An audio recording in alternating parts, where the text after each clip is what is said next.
Hi friends, నేను మీ లక్కీని. బ్లౌజ్కి డోరీస్ సింపుల్గా ఎలా స్టిచ్ చేసుకోవాలో ఈ వీడియోలో చూసేద్దాం.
చూసారుగా ఫ్రెండ్స్, ఎంత సింపుల్గా మనం డోరీస్ స్టిచ్ చేసుకోవచ్చో.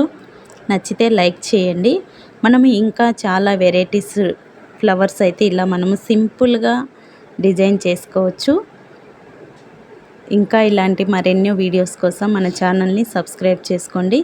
చూడండి, ఇక్కడ మనము మంచిగా నీట్గా స్టిచ్ ముడే వేసుకోవాలి తాడుతో, లేదంటే మనకు అవి అప్పుడప్పుడు ఊడిపోతాయి. కస్టమర్స్ అప్పుడు ఫీల్ అవుతారు. అలా లేకుండా స్టిచ్ చేసేటప్పుడు మంచిగా స్టిచ్ చేయాలి. నేను సింపుల్గా ఇలా థ్రెడ్ పైపింగ్ వేసి బ్లౌజ్ అయితే స్టిచ్ చేశాను. మనము షోల్డర్స్ దగ్గర నుంచి 3 ఇంచెస్ కిందికి డౌన్కి మార్క్ చేసుకొని అక్కడ మనము ప్రిపేర్ చేసుకునే డోరీస్ని అయితే స్టిచ్ చేసుకుంటే చాలా అంటే చాలా సూపర్గా వస్తుంది. చూడండి, మనము ఎంత సింపుల్గా డిజైన్ చేసుకున్నా చాలా బాగుంది కదా. మరి నచ్చిందా? లైక్ చేయండి, ఛానల్ని సబ్స్క్రైబ్ చేసుకోండి friends. Okay, bye, good night.